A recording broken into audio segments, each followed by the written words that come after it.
Kecantikan internasional Oriflame saat ini melakukan penjualan langsung di lebih dari 60 negara dan melibatkan lebih dari 3,6 juta konsultan independen.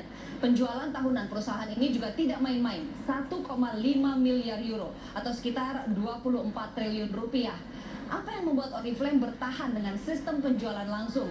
Lalu apa rahasia di balik mengguritanya perusahaan ini? Kita akan temukan jawabannya lewat perbincangan dengan Magnus Brannstrom, CEO and President of Oriflame Holding, sekaligus menjabat sebagai Chairman of World Federation of Direct Selling Association.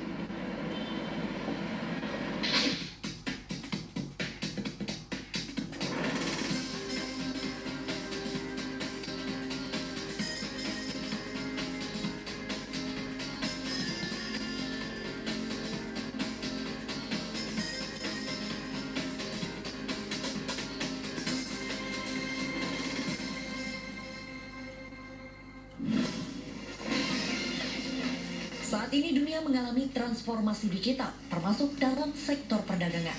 E-commerce semakin diminati. Jumlah pemain e-commerce terus bermunculan dan nilai transaksinya pun semakin meroket.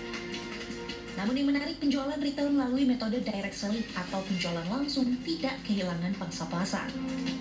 Transaksi penjualan langsung secara global pada 2016 tercatat sebesar 182,6 miliar dolar Amerika atau sekitar 2.446 triliun rupiah.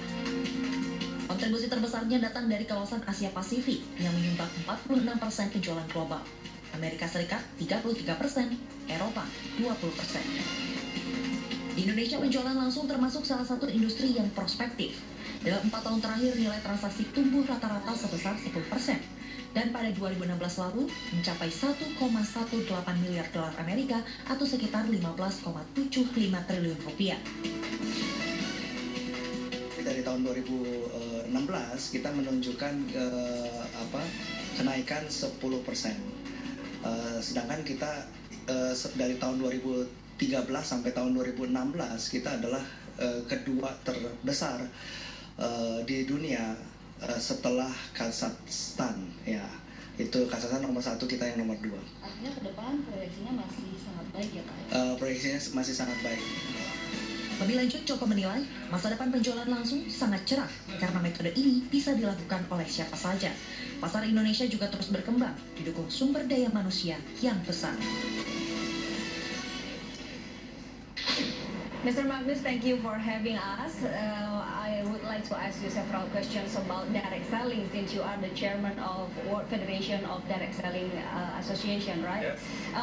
Technology is always developing, and in the era of a boom e-commerce, you can buy almost everything from your smartphone, PC, and tablet. You don't have to move everywhere. You don't have to meet anyone.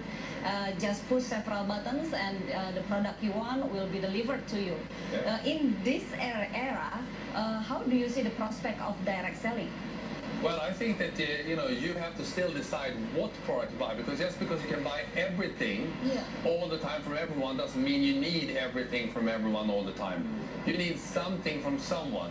And how do you know what to buy? That's where direct selling comes on. So with your friends on social media, on your tablets, you will get recommendations for what products to buy. For example, what mascara would you like to buy, or what skincare to buy. And the ones that you trust the most are your friends. So therefore, direct selling will also play an important role tomorrow, because recommendation is actually, besides price, the strongest driver for what to buy on the internet. Recommendation and social media. Yes. Is it like that? Yes. The future of direct selling. That's direct selling of tomorrow. Okay, but direct selling requires a physical meeting between at least 2 people, right? No, why? To deliver the product or the service? Well, if you imagine the following, that I am a direct seller, you're a customer, we know each other, and I tell you about our great skincare. I sign you up. So maybe we know each other for the first time, but I will sign you up as a customer. Okay. And you buy from my site, but the products will be sent from, for example, Oriflame directly to you. So you and I are communicating on Facebook or Instagram or whatever social media platform we're using to communicate. But the physical deliveries will be directly from the company to you and to me. So direct selling doesn't mean physical contact or physical meeting again. No more. Not in the future. That's the future of direct selling. I think that's the future of direct selling. Okay, so some people say that direct selling products are slightly more expensive than the non-direct selling products because you require physical meetings and some percentage of the price goes to the consultants. Is it true? No, I don't necessarily think so. I think that actually most direct selling companies provide an even more affordable product. The thing is to compare is what are the quality of the products. And if you compare in the old days, we have the wholesalers, we have the retailers, and instead of having wholesalers, retailers, and a large amount of advertising on TV, that money we are instead giving to the direct sellers. So actually there is no difference in terms of that the direct selling product should be more expensive because of the direct selling method. It should more likely be cheaper. But let's speak at least that it's the same, then one should look at the quality of the product. Okay, so I would like to ask you more questions about direct selling in Indonesia, but we have to take a break and we'll continue this discussion. Pemirsa, jangan kemana-mana, perbincangan saya dengan Mr. Magnus Brannstrom akan dilanjutkan sesaat lagi. Didukung oleh Anda kembali menyaksikan Top Eksekutif. Pemirsa, saya akan lanjutkan perbincangan dengan Magnus Brannstrom, CEO and President of Oriflame Holdings, sekaligus menjabat sebagai Chairman of World Federation of Direct Selling Association. Mr. Magnus, so compared to other countries, how does we Indonesian respond to direct selling? Is it good? Very good, very good. I think that I have always found Indonesia to be very positive, very social. And that's to a large extent what direct selling is all about. So Indonesia has always been a very good direct selling environment. And of course, the economic level of Indonesia is not where it will be yet, but it's growing. So I'm feel very comfortable about the growth of Indonesia going forward. The Asia Pacific contribution is around 46% in direct selling. Yes. How big is Indonesian contribution? It's actually only 0.6% of the total contribution. So obviously we can see that the Indonesian opportunity for the future is tremendous. It's the 4th largest country in the world, and it's still not on the top 10 list of direct sellers. So the growth of Indonesia will be faster than the world on average. Okay, so you are also the CEO and President of Oriflame Holdings, a multinational company who use the direct selling system and who has been operating in Indonesia since 30, it has been 30 years, Yeah, more than 30 years, yes. Okay, how big is Indonesia's contribution to Oriflame? Indonesia is one of the top 5 countries of the Oriflame world, so it's one of the most important countries. It has been growing incredible during the last 20 years. The first 10 years were a struggle. The last 20 years has been fantastic. And another years? It will be even better. Okay, so how do you see the future of direct selling in Indonesia, especially the Oriflame? The impressive thing about Indonesia is its millennials and the number of young people. In Oriflame we have a lot of young people, and they are very, very skilled in social media. Actually, I consider Indonesia to be the #1 country in the Oriflame world when it comes to usage of social media as a means for selling, education and motivation. It is just fantastic to see these young, strong women using social media. They are the future of this country and of Oriflame. Can we be the engine of growth of direct selling? Absolutely. Absolutely. Absolutely. Okay. But I see that you have a production unit in Poland, China, what else? India. Russia and India. Will we see one here in Indonesia? Well, maybe. I think that there's a different fashion about production.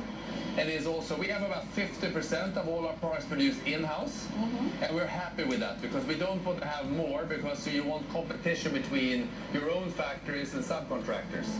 But as Indonesia grows, possibly or very likely they will also have production in Indonesia. Is it in the near future or still very far? It is not in the near future if we speak about this year or next year, but beyond that I would not like to answer.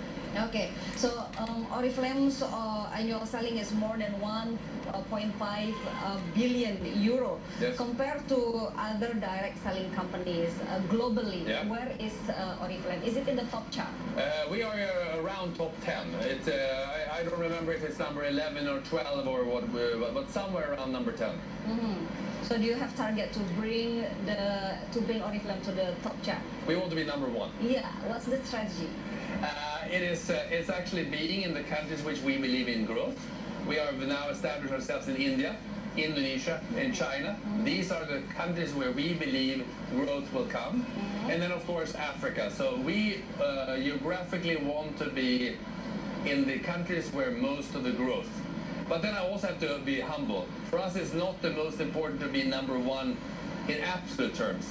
It is more to be number 1 in our attitude, to be better every day.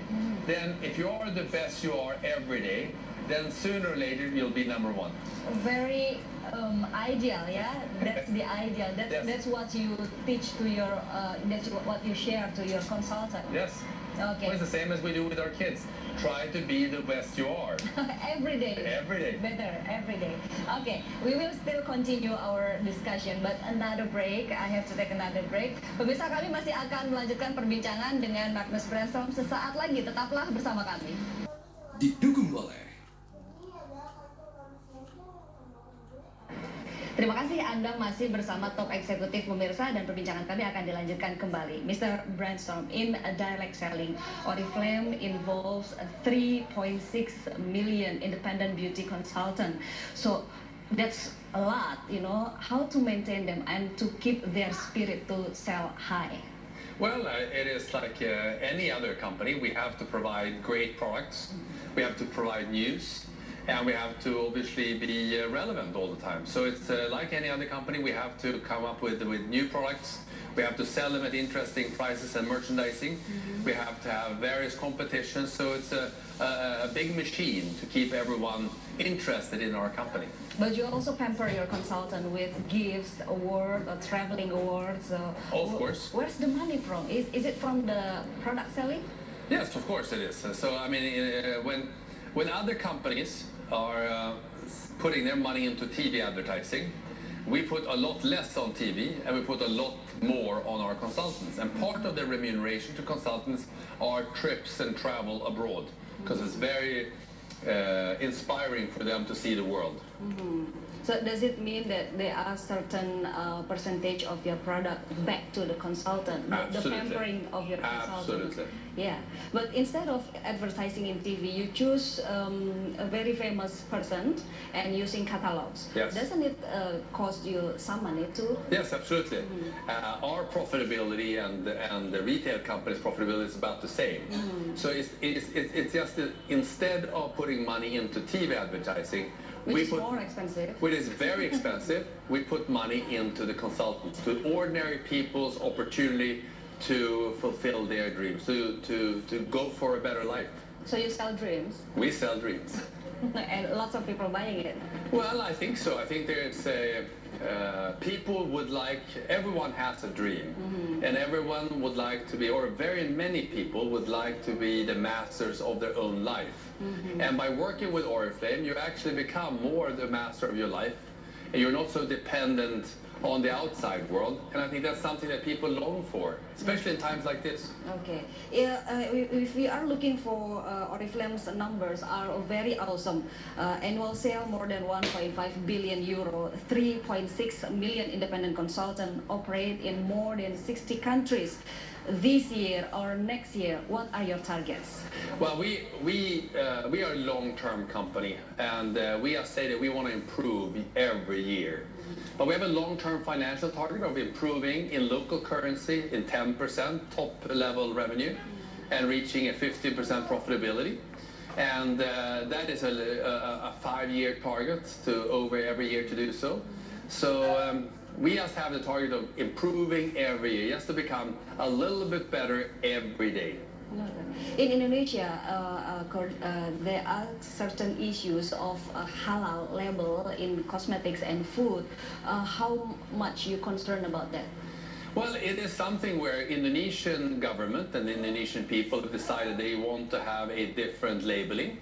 And we have to be in Indonesia, we love to be in Indonesia, so we have to adapt to that legislation. We are absolutely comfortable with our products. They are completely halal, but the certification process is cumbersome, but we have to adapt, and it's in the process. In the process. We can trust that, yeah? Yes, absolutely. Okay. So it's been 12 years that you are acting as a CEO and the president of Oriflame Holdings. How's cosmetic and beauty product business changing within 12 years? Well, I think that what we're discussing in terms of the e-commerce, the whole world is changing. It used to be everyone was in a certain box, female beauty, male beauty, yeah, etc. Now it's more mixed, and it was also demographics were different. People at this age only use those type of products, and young people only use those products. Rich people use those products, and poor people use those. Now everything is a mixture, so it's in that sense much more interesting and much more diverse. Okay, thank you very much for your time, Mr. Magnus Brannstrom. Thank you very much. Pemirsa, demikian perbincangan saya dengan Magnus Brannstrom, CEO and President of Oriflame Holdings, sekaligus menjabat sebagai Chairman of World Federation of Direct Selling Association. Kita berjumpa dalam Top Eksekutif pekan depan.